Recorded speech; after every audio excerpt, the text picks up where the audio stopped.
Halo, apa kabar? Saatnya Anda menyimak berita Makassar bersama saya Frin Mariana. Sejumlah berita pilihan akan kami sajikan untuk Anda dan berikut berita utama hari ini. Unjuk rasa Hari HAM sedunia yang digelar mahasiswa UNM berujung bentrok. Pemicunya lemparan batu dari dalam kampus ke arah warga.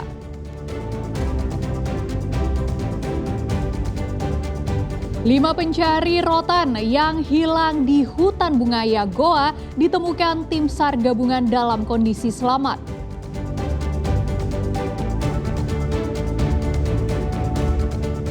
Seorang pria yang mencuri uang tunai dari kamar pastor di Toraja Utara ditangkap di Makassar.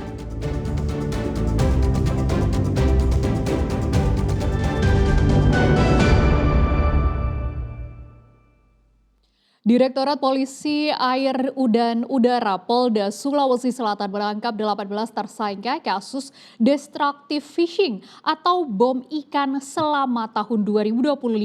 Penangkapan ini merupakan hasil dari 14 laporan polisi di 8 titik berbeda. Pak, kasih jarak-jarak lagi. Sepanjang tahun 2025, Ditpol Airut Polda Sulawesi Selatan mengungkap 14 kasus praktik penangkapan ikan dengan bom rakitan atau destructive fishing. Lokasi penindakan meliputi 3 pulau, yaitu Pulau Kodingareng Keke, Barang Lompo, dan Lumu-Lumu. Penangkapan lainnya terjadi di Kabupaten Pangkep, Selayar, Bone, Sinjai, dan Luwu. Dari 14 kasus tersebut, polisi menahan 18 tersangka dengan sejumlah barang bukti yang digunakan untuk destructive fishing. 11 karung pupuk, di mana masing-masing karung 25 kg, kisaran harga sekitar 4 juta per karung.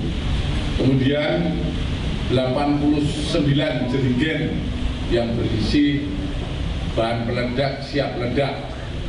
Kemudian 64 botol siap ledak, 369 detonator, kemudian 74 potong sumbu berbagai jenis ukuran, 2 kompresor, 2 gulung selang kompresor, 2 pasang kaki katak, 2 dakor, dan 18 bungkus bahan campuran peledak lainnya. Bahan peledak tersebut terhubung dengan 2 jaringan pemasok internasional dan lokal. Jaringan pertama berasal dari Tawau, Malaysia, dan jaringan kedua berasal dari Pasuruan, Jawa Timur. Amonium nitrat dan detonator pabrikan masuk ke Sulawesi Selatan melalui jalur Nunukan, Kalimantan Utara. Tindakan destructive fishing tidak hanya membunuh ikan layak tangkap, tetapi juga merusak terumbu karang dan habitat pembiakan ikan. Hal ini berpotensi menyebabkan kerusakan ekosistem laut jangka panjang. Ke-18 tersangka terancam hukuman berat. Mereka dijerat pasal 1 ayat 1 Undang-Undang Darurat Nomor 12 Tahun 1951 tentang bahan peledak. Ancaman hukuman maksimal adalah hukuman mati atau penjara seumur hidup. Muhammad Sardi melaporkan dari Makassar. Tim SAR gabungan berhasil menemukan 5 warga yang dilaporkan hilang saat mencari rotan di hutan Bungaya Goa. Seluruh korban ditemukan dalam kondisi selamat setelah sempat tersesat selama 1 malam.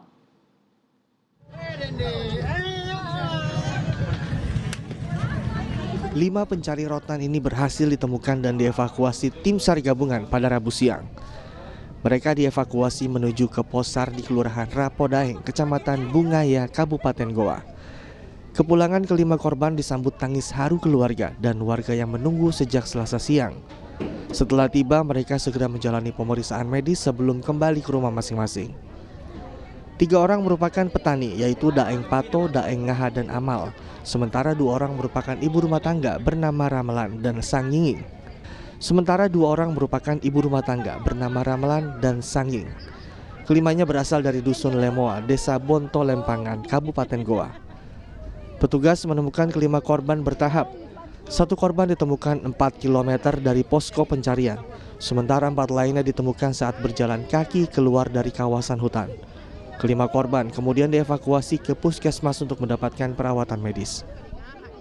14.00 tim SAR gabungan menginfokan ke posko bahwa korban telah ditemukan sekitar 4 km dari posko, satu orang. Dan setelah menerima informasi itu, bahwa diterima lagi informasi untuk yang 4 orangnya sudah ditemukan. Setelah dievakuasi, 4 korban langsung dievakuasi ke puskesmas terdekat. Sebelumnya para korban dilaporkan hilang pada Selasa siang setelah tidak kunjung kembali dari hutan tempat mereka mencari rotan. Menindaklanjuti laporan itu, Basarnas Makassar mengerahkan 1 tim untuk operasi pencarian. Muhammad Sardi melaporkan dari Goa. Unjuk rasa yang digelar mahasiswa Universitas Negeri Makassar saat peringatan Hari Hak Asasi Manusia berujung bentrok dengan warga pengguna jalan. Diduga bentrokan dipicu pelemparan batu yang dilakukan mahasiswa dari dalam kampus ke arah warga. Ledakan petasan ini bukan untuk merayakan peringatan Hari Hak Asasi Manusia sedunia, tetapi berasal dari 2 kelompok yang bertikai. Bentrokan ini melibatkan mahasiswa UNM dengan warga pengguna jalan di jalan pendidikan yang terhubung dengan Jalan Andi Petarani, Kecamatan Rapocini, Makassar. Tak hanya petasan, kedua kelompok saling lempar batu ke arah lawan. Kericuhan bermula ketika mahasiswa UNM berunjuk rasa hingga larut malam, diduga melempar batu ke arah warga dari dalam kampus. Warga yang tersulut emosi kemudian membalas lemparan tersebut, sehingga bentrokan antar kedua pihak tak terhindarkan. Personel gabungan dari Polrestabes Makassar dan Polda Sulawesi Selatan segera tiba di lokasi untuk meredakan kericuhan. Polisi berhasil melakukan upaya persuasif mengimbau mahasiswa masuk kembali ke dalam kampus dan membubarkan kerumunan warga.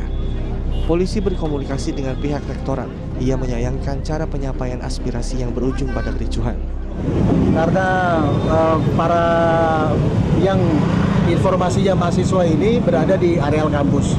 Untuk itu kami berkomunikasi dengan pihak rektorat agar bisa memberikan masukan ataupun menyarankan kepada siapa yang ada di dalam kampusnya untuk bisa keluar.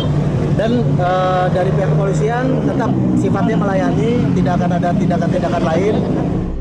Hingga Rabu malam, situasi di sekitar kampus UNM berangsur kondusif.